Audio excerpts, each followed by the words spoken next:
ताम्र पाषाण काल, आप उसी काल को मान लीजिए, सिंधु घाटी सभ्यता के काल को ही। लगभग लगभग उसी के समय भी एक भारत में आपको ताम्र पाषाण काल का भी शुभारंभ होता है, उसकी भी शुरुआत होती है।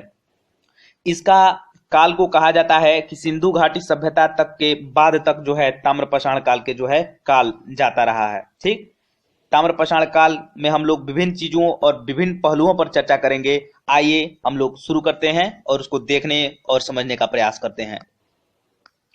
फ्रेंड्स, हम लोग को यहीं से देखना है ताम्र पाषाण काल। ताम्र का मतलब आपको तांबा होता है, यहाँ पे हम बता चुके हैं, और पाषाण का मतलब पत्थर होता है। ठीक, तो ताम्र पाषाण काल इतना इंपॉर्टेंट क्यों है फ्रेंड्स? इससे प्रश्न यूपीएससी में, पीसीएस में भी पूछे गए हैं कि मानव द्वारा सर्वप्रथम किस धातु का उपयोग किया गया था। मानव द्वारा सर्वप्रथम किस धातु का उपयोग किया गया था? तो वह था तांबा। और यही काल था फ्रेंड्स, यही काल था जिसमें कि तांबे का उपयोग किया जाता था। यह ताम्र पाषाण काल में आपको बता चुके हैं कि तांबा, इसके पहले तो हम लोग पाषाण काल पढ़ रहे थे, तो उस समय केवल हम लोग पत्थरों के औजार पढ़े, लेकिन यह ताम्र पाषाण है। ताम्र पाषाण में आपको धातुएं और थोड़ी बहुत धातुओं का भी यूज जो है होने लगा।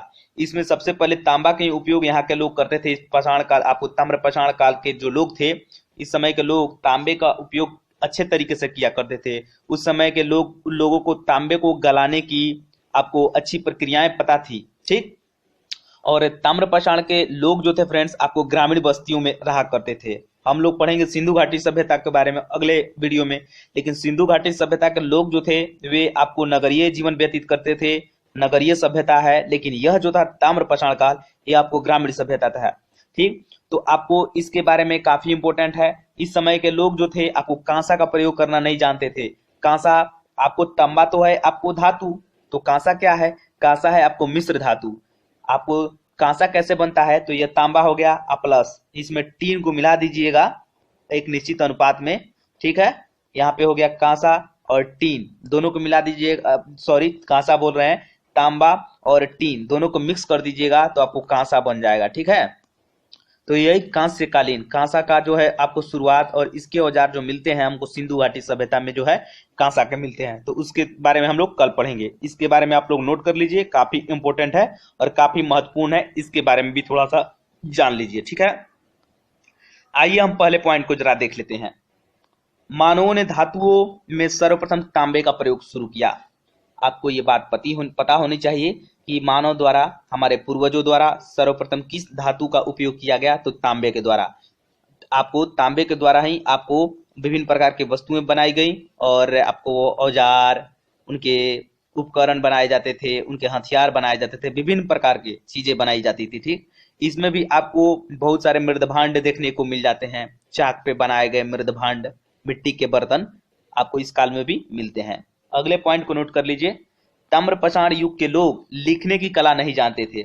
आपको हम पहले बता चुके हैं कि पाषाण काल को हम क्या कहते थे? तो प्रागैतिहासिक काल, और उसी काल में आपको ये भी है। ठीक है, क्योंकि ये लिखने की कला नहीं जानते हैं।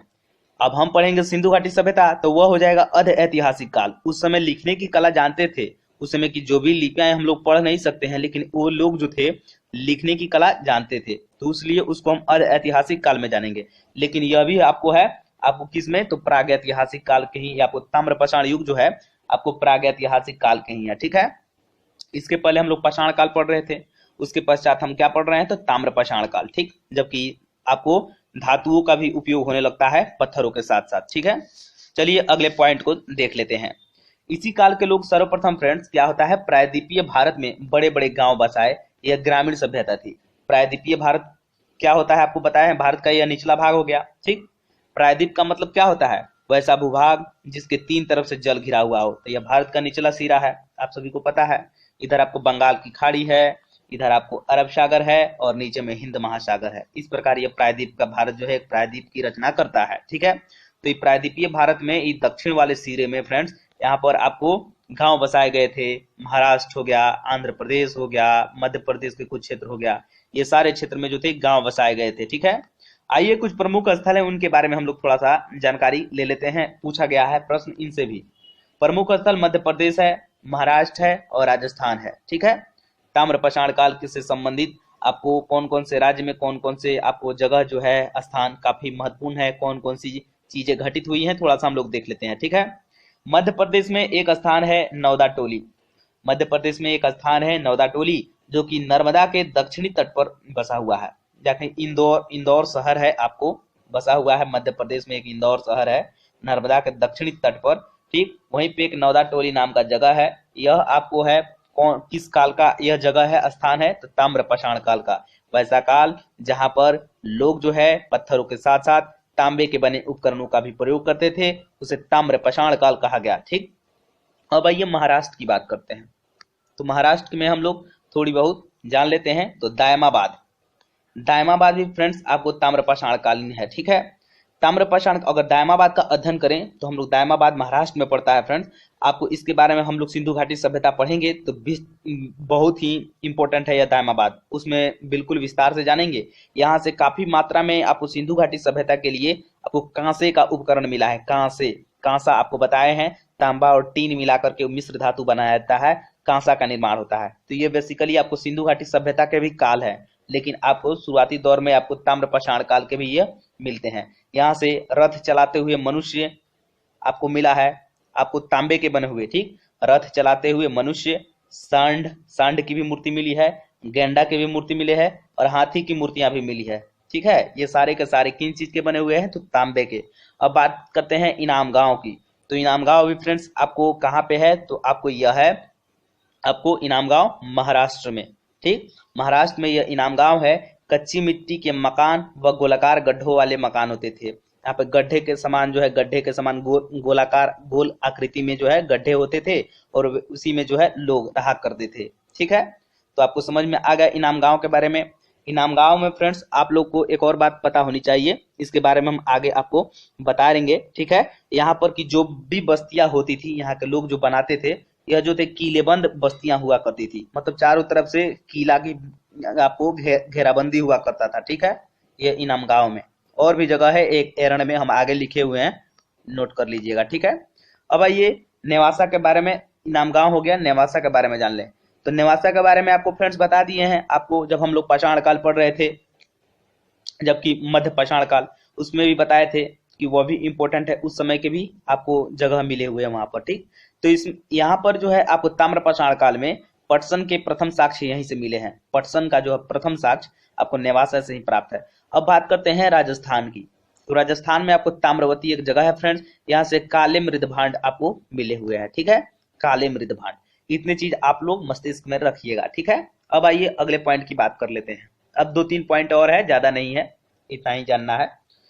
अगले पॉइंट को देख लीजिए। मध्य प्रदेश में कायथा एक जगह है, और एरण बताए थे आपको। मध्य प्रदेश में एक जगह है कायथा और एरण, तथा पश्चिमी महाराष्ट्र में इनाम गांव की बस्तियां, पश्चिमी महाराष्ट्र में इनाम गांव की बस्तियां जो है किलाबंद है।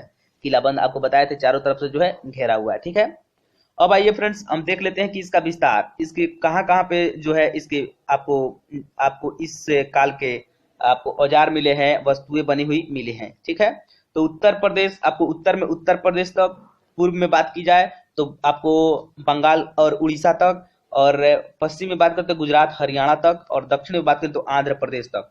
इन क्षेत्रों से जो है काफी मात्रा में आपको तांबे के उपकरण और पत्थर के उपकरण जो है इस काल के, ताम्रपाषाण काल के फ्रेंड्स मिले हुए हैं। ठीक है, अब आइए एक और पॉइंट है, इसको भी लिख लीजिए। 100 की संस्कार विधियां भी भिन्न थी। आपको जब बताए थे हम मध्य पाषाण काल में कि 100 की उसमें भी विधियां थी, उसमें आपको मिलते थे किसी किसी, जब कब्रिस्तान की खुदाई हुई है तो उसमें जो है मिले हैं, उनके सर जो है पश्चिम दिशा में हुआ करते थे। सर मान लीजिए यहाँ पे सर हो गया और पैर इधर की तरफ। ठीक है, तो इस तरीके से जो है आपको मृतक जो शरीर था, 100 था, उसको आपको गाड़ते थे जमीन में।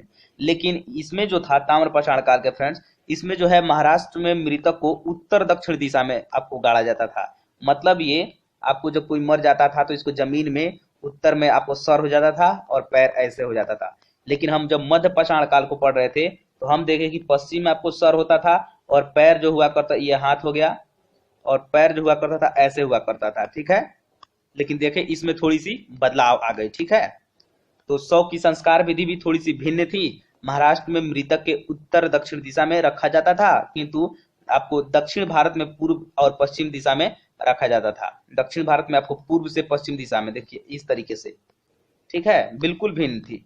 ठीक, तो आप लोग को पता चल गया इतनी चीजें फ्रेंड्स। तो बस इतना ही चीजें हम आपको बताना था ताम्रपाषाण काल से संबंधित। कुछ चीजें और भी हम आपको इंपॉर्टेंट है बता देते हैं। आपको कुछ काल जो है हम आपको बताना चाह रहे थे, जो कि हम बताए हैं सिंधु घाटी सभ्यता से पहले से भी माना जाता है। इसमें विद्वानों के अलग अलग राय हैं और इसके विभिन्न जो जगह मिले हुए हैं ताम्रपाषाण काल के, उसको अलग अलग संस्कृति के नाम से जाना जाता है और वे जिस जगह पर मिले हुए हैं उसी के नाम पर उस संस्कृति का नाम जो है रख दिया गया है। जैसे कि आहार संस्कृति है, कायथा संस्कृति है, सवालदा संस्कृति है। हम यहाँ पे लिखे नहीं है फ्रेंड्स, आप लोग अगर नोट करना चाहें तो जरूर लिख लीजिए, कॉपी में रहेगा तो आपको फायदा ही करेगा, कम से कम शोभा तो बढ़ेगी, अच्छी चीजें रहेंगी तो ठीक रहेंगी। ठीक है, तो कौन कौन सी थी फिर से हम शुरू से बोल देना चाहते हैं।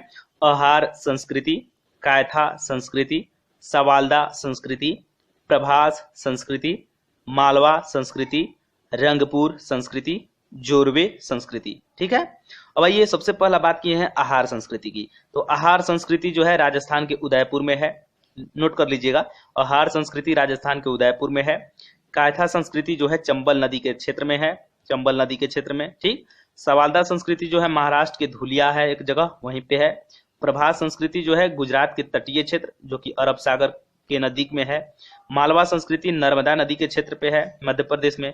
रंगपुर गुजरात में है, उसके भी तटीय क्षेत्र में है, गुजरात के जो तटीय क्षेत्र है। और जोरवे संस्कृति जो है महाराष्ट्र का दायमाबाद व इनाम गांव। यह जोरवे संस्कृति का जो काल है यह 1500 ईसा पूर्व से लेकर के 900 ईसा पूर्व तक जो है माना जाता है। 1500 ईसा पूर्व से लेकर के 900 ईसा पूर्व तक माना जाता है जोरवे संस्कृति, और जोरवे संस्कृति से प्रश्न भी आ चुके हैं। ठीक है, तो महाराष्ट्र का दायमाबाद व इनाम गांव जोरवे संस्कृति के अंतर्गत है। यह जो है काफी इंपॉर्टेंट है। बस फ्रेंड्स इतना ही आप लोग को याद रखना है। ठीक है, वीडियो अच्छी लगी हो तो लाइक जरूर कीजिए, अपने फ्रेंड्सों के पास शेयर जरूर कीजिए।